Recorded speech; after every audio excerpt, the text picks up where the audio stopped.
and we've got a great opportunity here to show you the legendary Subaru Impreza STi 22B.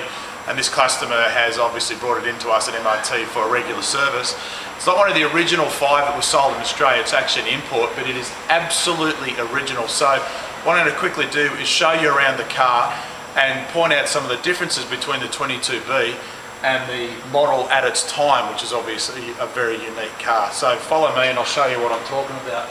One of the big things on the inside of the suspension on this model, obviously it had, like the STi, the alloy arms, solid drop links, Bilstein suspension, but you'll notice it's got a lot wider offset on the suspension than a normal STi, and that was done by the wheels, because if you get the cameraman to come around this side of the car, you can actually see how the wheels have got greater offset than the original STi model. Now it's got the classic of its time, the Brembo red STi calipers.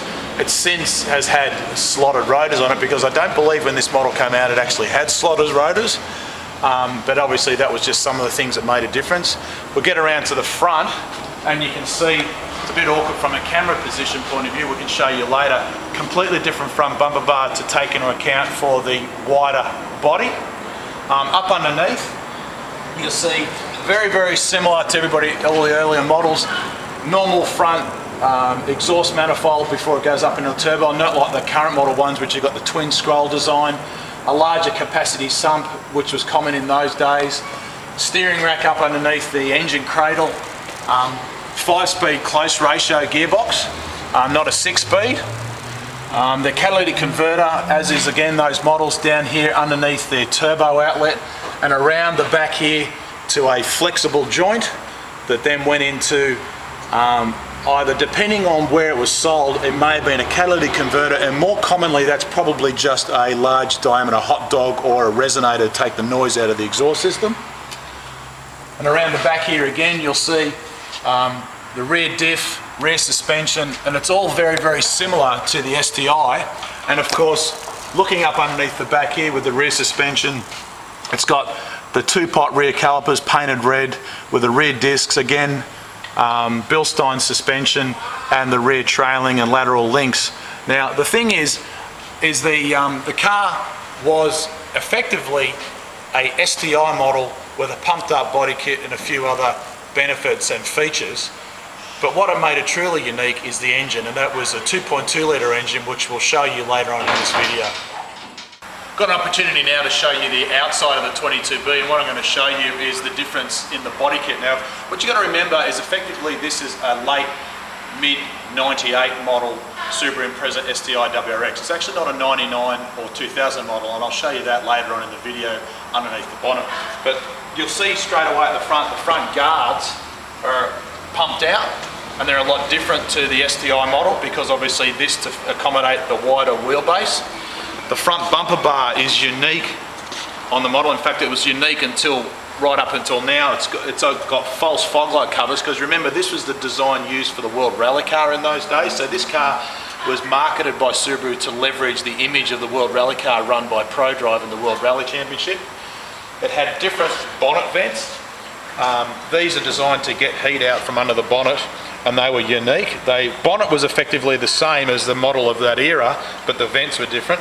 The scoop was the same. Of course, it's got the obligatory pink STi badge, or the Pleiades badge with the star cluster.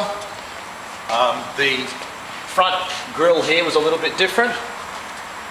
And one of the unique things that I want to show you, which was very popular in those days, we used to sell a lot of them, this badge here. This is actually a titanium badge, obviously an STi one. So you can't get them anymore, but they were very, very popular for people to upgrade their car. And the cameraman looks down the back, you'll see also the rear guard. This whole rear quarter is completely different on this 2-door model compared to the 2-door STi. And of course, again, to take into account the pumped out rear wheel track or the rear wheelbase. It had rear windscreen wiper, which was common on some of the Japanese models. The rear wing was again unique. It actually was adjustable, and you can see underneath here it's got different adjustments to change the angle of the wing. And of course high mount stoplight, and of course the obligatory 22B badge, which obviously makes it look so unique. So there you have it from the outside of the 22B, and come with me and I'll show you the inside of the 22B. The inside of the 22B is a little bit different to the STi of that era as well, and one of the things was the instrument cluster, but I'll compare to the other model in a sec, but I'm pretty sure this model that come with the Nardi steering wheel being a leather one, well, of course it's got the STi badge in the middle with the carbon fibre look, but I wanted to show you the difference in the dash controls as well. This, when it's on, puts the water spray in auto mode, which is effectively a boost activated mode. This one here, when you hold it down, if you listen quietly, you can hear the water spray run for a short period of time, then it'll actually turn off. So if you just want to run the water spray for a second, you press it like that. Alternatively, if you want it run automatic, you leave it like that and it'll turn on and off itself. The dash was a bit different because obviously it had the center adjustable diff controller, which you can see moving up and down there, and some of the gauges here are a little bit different for the Australian model compared to the Japanese model and around the world. The thing that's also got, and if it's a bit awkward, you'll see down here, this is the controller for the center diff, and also being a Japanese model, it's got the fold back mirrors and the control for the left and right mirror. Oh, and just quickly, this car came with a 22B limited edition badge just down here as well. I'm not sure, just down on the floor here, whether the model originally came with these pedals. That was an aftermarket kit that was available, but I can't remember whether the actual 22B model came with that at the time as well, plus also the stainless steel scuff plate. One little thing which I've noticed on this car, which I believe is probably an option in Japan, is this bit of extra trim on either side of the door, which obviously when you're driving the car from a high G-forces, depending on how you drive, it obviously stop your legs from moving. I thought that was actually quite a unique touch. So there you have it. That's sort of effectively the inside of the car, what makes the 22B unique. What we'll do next is we'll show you what's under the bonnet, because that is what makes it really different.